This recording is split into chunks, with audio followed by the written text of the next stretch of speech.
کثرت کے ساتھ درود و سلام پڑھتا رہے تاکہ کل قیامت کے دن اس کو آقا علیہ السلام کا قرب نصیب ہو، قرب مصطفیٰ اس کو حاصل ہو جائے۔ اس کی تیاری دنیا میں کرنا پڑتا ہے۔ درود پاک پڑھنا ہوگا جس کو یہ چاہتا ہے کہ بس قیامت کے دن حضور کی زیارت نصیب ہو، آقا کی شفاعت نصیب ہو، تو محترم بھائیوں اس کو دنیا میں کثرت سے درود پڑھنا ہے۔ کتنا پڑھنا؟ کثرت اس کو کہتے ہیں۔ فرمایا روزانہ اگر 1000 مرتبہ درود پڑھے گا تو کثرت سے درود پڑھنے والے میں شمار ہوگا۔ 500 مرتبہ یا 313 مرتبہ بھی اگر پڑھے گا تو قیامت کے دن کثرت کے ساتھ درود و سلام پڑھنے والوں میں اٹھایا جائے گا۔ ایک مرتبہ مل کر بلند آواز سے درود شریف پڑھ لیجیے۔ اللہم صلی علی سیدنا و مولانا محمد وعلی آل سیدنا و مولانا محمد مبارک وسلم، صلاۃ و سلام علیک یا سیدی یا حبیبی یا رسول اللہ صلی اللہ تعالی علیہ وسلم۔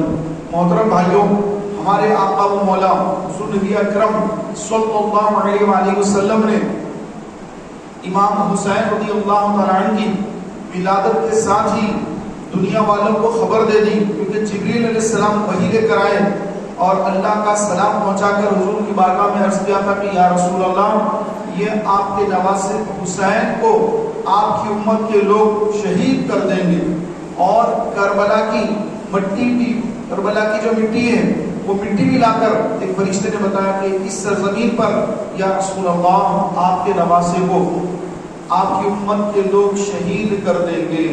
محترم بھائیوں، سرکار علیہ السلام کو امام حسین کی ولادت باسعادت کے ساتھ ہی حضور علیہ السلام کو یہ بھی خبر تھی کہ میرے شہزادے، میرے نواسے کو میری امت کے لوگ شہید کر دیں گے۔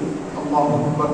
لیکن نہ حضرت امام حسین نے یہ دعا کی کہ اے اللہ مجھے یہ شہادت سے بچا، نہ حضرت علی نے دعا کی کہ میرے شہزادے کو اے اللہ یہ یزید کے ظلم سے بچا، اور نہ سیدہ فاطمہ زہرا رضی اللہ تعالیٰ عنہا نہ انہوں نے یہ دعا فرمائی کہ اے اللہ میرے شہزادے کو، میرے لخت جگر کو تو یہ تکلیف سے بچا، نہ حضور علیہ السلام نے اپنے نواسے کے لیے دعا فرمائی، بلکہ کیا فرمایا کہ یہ میرا بیٹا یہ کربلا کے میدان میں یہ شہید کر دیا جائے گا۔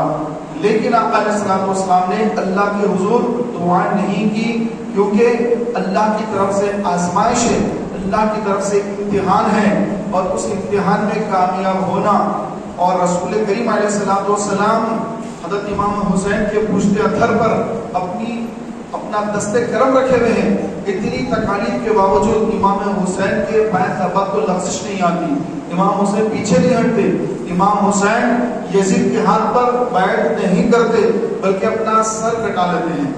شاہ است حسین، بادشاہ است حسین، دین است حسین، دین پناہ است حسین، سرداد نداد دست در دست یزید، حقہ کے بنائے لا الہ است حسین۔ حسین شاہ ہے، حسین بادشاہ ہے، حسین دین ہے، حسین دین کی پناہ ہے۔ اپنا سر دے دیا لیکن یزید کے ہاتھ میں اپنا ہاتھ نہ دیا، بلکہ حقیقت تو یہ ہے کہ لا الہ الا اللہ کی بنیاد بھی حسین ہے۔ محترم بھائیوں، ہمارے آقا صلی اللہ علیہ وآلہ وسلم میں کی تربیت میں رہ کر سیدنا امام حسین رضی اللہ تعالیٰ عنہ نے صبر کسے کہتے ہیں، یہ امام حسین سے کوئی سیکھے، یہ حضور کی تربیت ہے کہ کیسے حالات ہو جائیں لیکن اللہ کی رسی کو مضبوطی سے تھامنا، نماز مت چھوڑنا، یہ آقا علیہ السلام کی تعلیمات ہیں، باطل کے آگے ڈٹ جانا یہ آقا کی تعلیمات ہیں۔ محترم بھائیوں، اللہ تبارک و تعالیٰ عز و جل نے شریعت کو بڑی آسان رکھا ہے کہ یزید جو ظالم تھا 61 ہجری میں جب یہ بادشاہ بن گیا، حضرت امیر معاویہ رضی اللہ تعالیٰ عنہ جب آپ کو لقبہ مارا اور آپ انتقال کر گئے، وفات پا گئے، تو یزید بادشاہ بن گیا، اور یزید یہ چاہتا تھا کہ امام حسین رضی اللہ تعالیٰ عنہ بھی اس کے ہاتھ پر بیعت کریں، عبداللہ ابن زبیر رضی اللہ تعالیٰ عنہ اس کے ہاتھ پر بیعت کریں، اور دیگر صحابہ کی بیعت کریں، لیکن امام حسین نے اس کی بیعت نہیں کی۔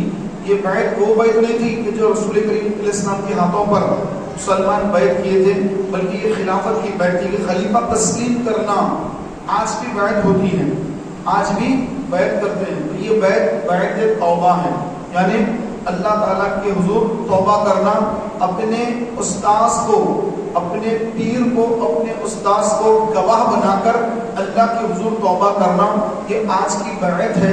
یہ بیعت الگ ہے، وہ بیعت الگ تھی، اور رسول اللہ صلی اللہ علیہ وسلم کے ہاتھوں پر جو بیعت صحابہ نے کی تھی وہ بیعت الگ تھی۔ یہ جو بیعت یزید چاہتا تھا کہ میرے ہاتھ پر بیعت کر لو اور مجھے خلیفہ تسلیم کر لو، اور میں جو کچھ کر رہا ہوں بس اس کی آپ تائید اور حمایت کر دو، اگرچہ کہ بادشاہ بن گیا ہے اس کو کوئی ہٹا نہیں سکتا، لیکن اس کے باوجود امام حسین کی بیعت لینا چاہتا تھا۔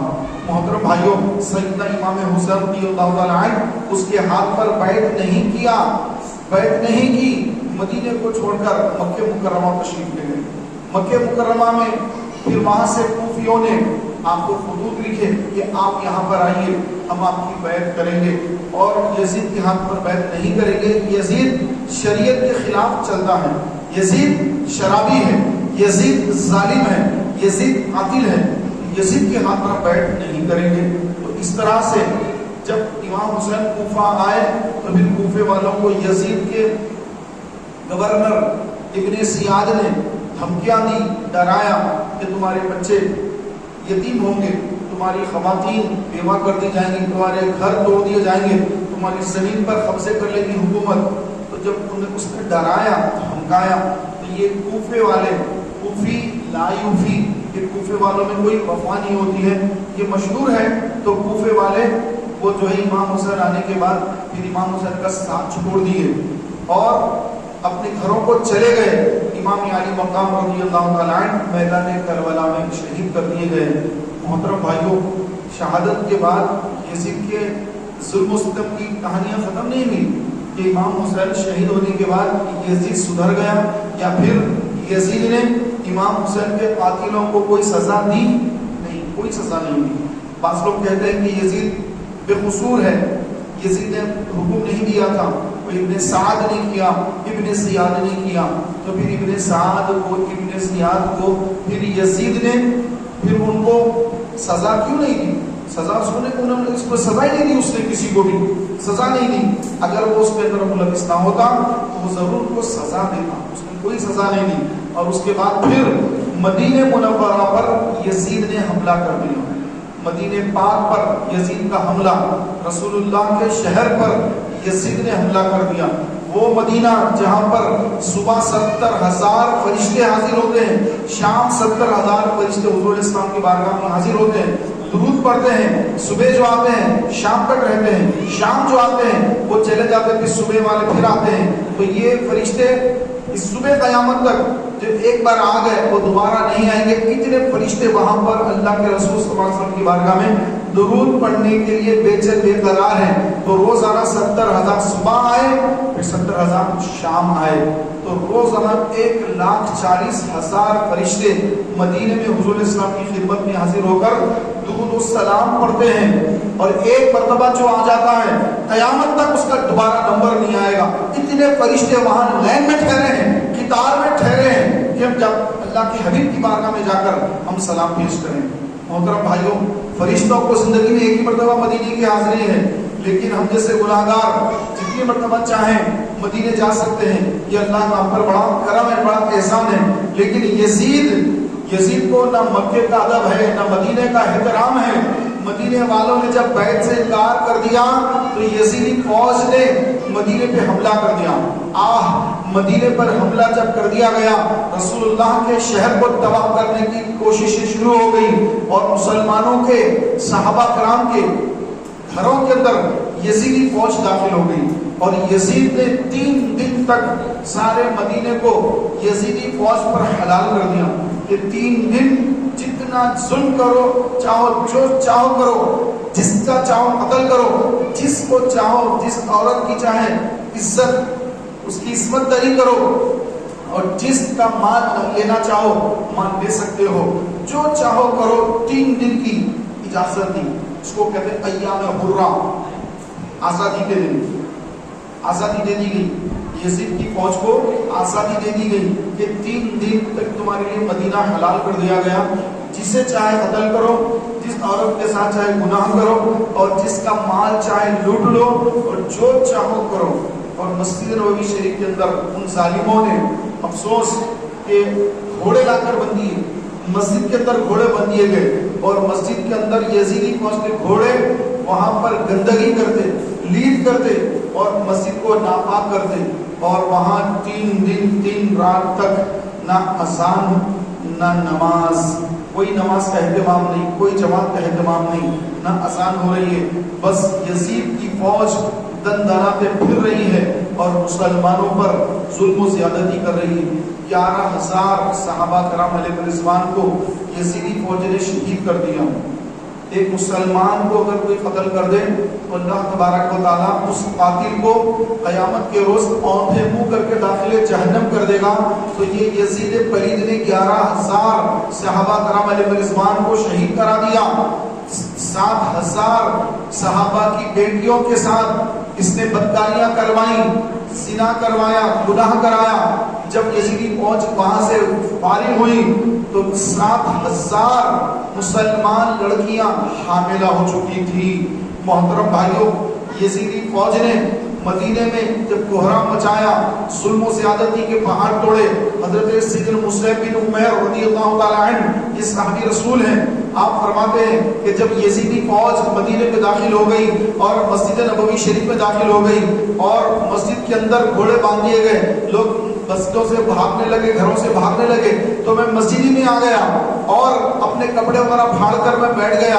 تو میرے پاس ایک فوجی آیا، میرا ہاتھ پکڑ کر اٹھایا، تو مجھے وہ دیکھ کر سمجھا کہ میں پاگل ہوں، مجھے پاگل سمجھ کر یزیدی فوج نے مجھے چھوڑ دیا، اور میں وہاں حضور صلی اللہ علیہ وسلم کے روضے کے پاس بیٹھ گیا، منبر رسول کے پاس بیٹھ گیا۔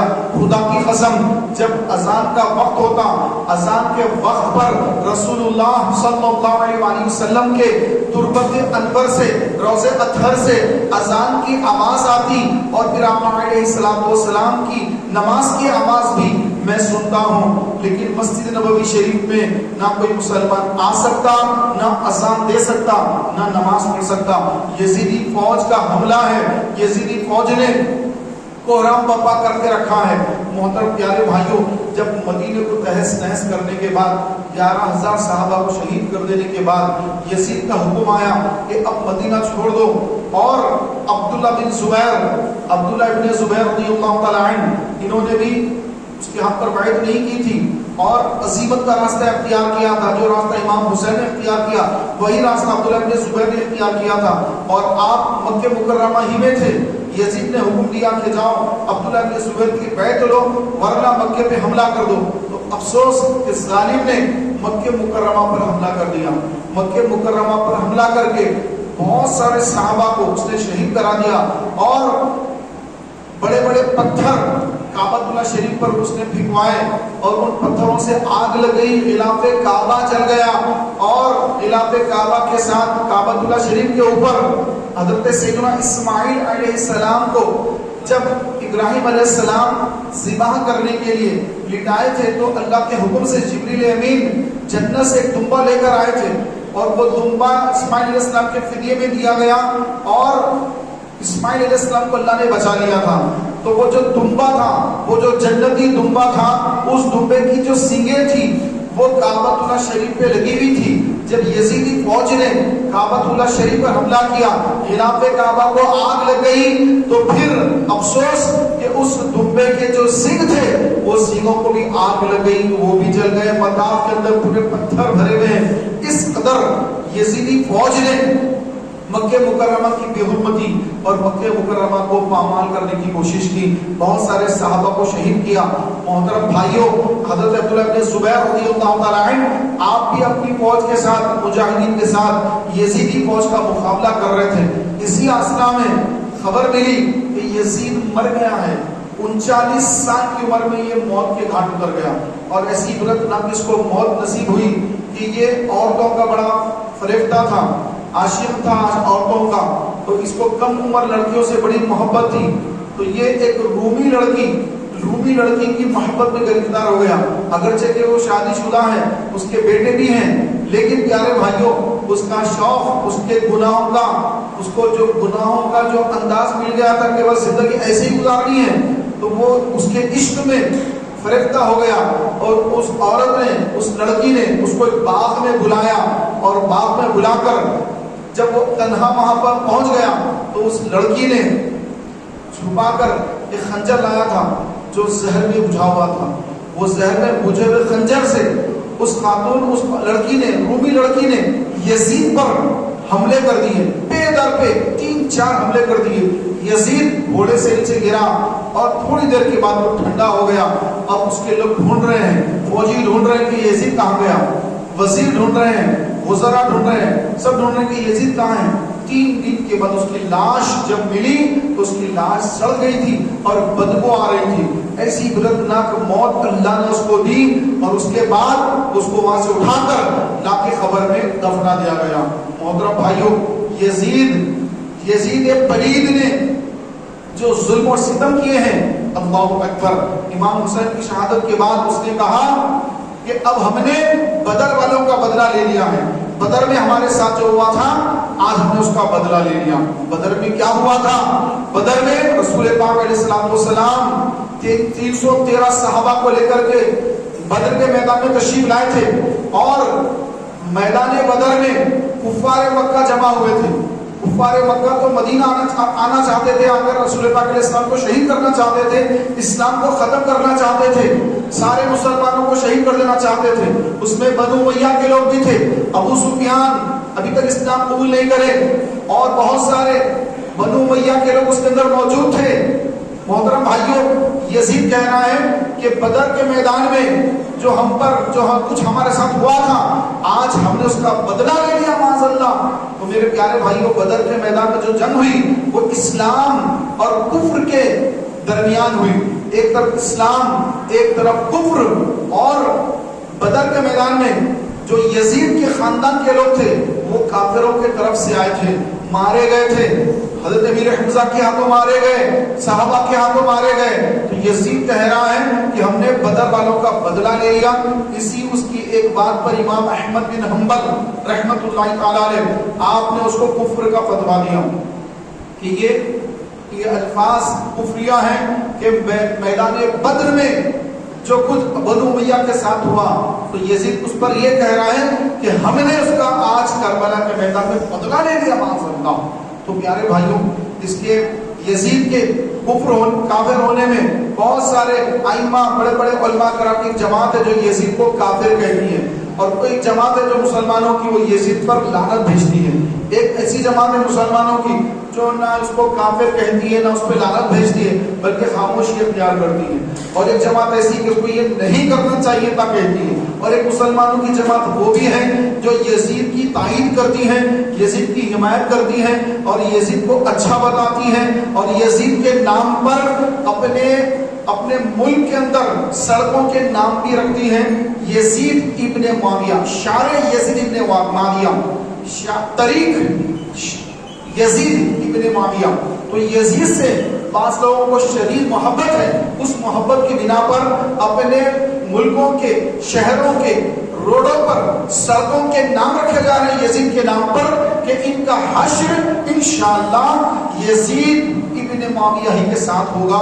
کہ آج جو اس سے جو محبت تمہیں ہے کل تمہارا حشر اسی کے ساتھ ہوگا. میرے آقا علیہ السلام نے فرمایا کہ جو دنیا میں جس سے محبت کرے گا اللہ تبارک و تعالیٰ اس کا حشر اسی کے ساتھ کرے گا.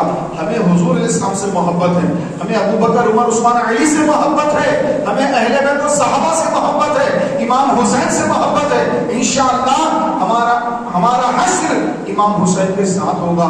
اور جو یزید کی تائید کرتے ہیں، یزید کی حمایت کرتے ہیں، یزید کو بچانے کی کوشش کرتے ہیں، ارے تمہارے بچانے سے کچھ نہیں ہوگا، اس نے جو کیا اس کو اس کی سزا ملے گی، تمہارے بولنے سے تمہاری آخرت تباہ ہوگی. لیکن تمہیں سمجھ کب آئے تو تم جو یزید سے محبت کرتے ہو اس کو بچانے کی کوشش کرتے ہو اور تمہارا بھی ٹھکانہ اس کے ساتھ جہنم ہوگا. میرے پیارے بھائیوں، ہمارے آقا علیہ السلام نے فرمایا کہ میری آل سے جو محبت نہیں کرتا، آل سے دشمنی کرتا ہے، آل سے دشمنی کرتا ہے، جیسے ناصبی ہے، سرکار کی آل سے کو دشمنی ہے، سرکار کی آل سے محبت نہیں کرتے، رسول اللہ کی آل سے محبت نہیں کرتے، فرمایا کہ وہ شخص منافق ہے جو میری آل سے محبت نہ کرے، یا پھر وہ شخص وہ ہے کہ جو حیضی بچہ ہے، حالت حیض میں پیدا ہو گیا، پھر فرمایا یا پھر وہ حرامی ہے جو میری آل سے بغض رکھتا ہے، عداوت رکھتا ہے، کہ اگرچہ کہ خانہ کعبہ کے پاس، مقام ابراہیم کے پاس دن رات عبادت کرے، دن بھر عبادت کرے، روزہ رکھے، رات بھر تلاوت کرے، ساری زندگی اسی گزار دے، لیکن اس کے دل میں آل رسول کی اگر محبت نہ ہو، آل رسول سے بغض عداوت ہو، تو اللہ تبارک و تعالیٰ اس کو اوندھے منہ کر کے داخل جہنم کر دے گا۔ یہ حدیث پاک آپ کو سنا رہا ہوں۔ محترم پیارے بھائیوں، ہمیں آل رسول سے محبت کرنا ہے، حضور کی محبت ہمیں نصیب ہو، حضور کی آل کی محبت نصیب ہو، حضور کے اصحاب کی محبت نصیب ہو۔ اگر یہ ہے تو پھر ٹھیک ہے، ورنہ اگر کسی صحابی کی توہین کر رہے ہیں، کسی اہل بیت میں سے کسی ہستی کی توہین کر رہے ہیں، تو یاد رکھیے زندگی بھر تو مسلمان نظر آئیں گے، مسلمان ہی دکھیں گے، نام بھی رکھا ہوا مسلمانوں جیسا، لیکن ملک الموت علیہ السلام جب تشریف لائیں گے، موت کا وقت آئے گا، جب روح اور جسم جدا ہونے کا وقت آئے گا، اس وقت پر یہ جو گستاخیاں ہیں نا، یہ گستاخیاں رنگ لائیں گی، اور خاتمہ ایمان پر نہیں ہوگا، خاتمہ کفر پر ہو جائے گا۔ تو جو صحابہ کی گستاخی کرتے ہیں، اہل بیت اطہار کی گستاخی کرتے ہیں، یا رسول اللہ صلی اللہ علیہ وسلم کی شان میں بے ادبی اور توہین کرتے ہیں، تو ان کا خاتمہ کبھی ایمان پر نہیں ہوگا، یہ کفر پر مریں گے، اور ان کا ٹھکانہ ہمیشہ جہنم ہوگا۔ لہذا رسول اللہ کا ادب، رسول کی آل کا ادب، رسول کے اصحاب کا ادب، یہ ہم پر لازم ہے۔ اس کے بغیر نہ ہماری نماز ہے، نہ ہمارے روزے ہیں۔ محترم بھائیوں، جب ان کی محبت دل میں ہوگی، اللہ تبارک تعالیٰ فتح اور کامیابی بھی عطا فرمائے گا۔ اللہ کی بارگاہ میں دعا ہے کہ مولا تبارک تعالیٰ ہمیں کہنے اور سننے سے زیادہ اخلاص کے ساتھ اعمال صالحہ کرنے کی توفیق عطا فرمائے۔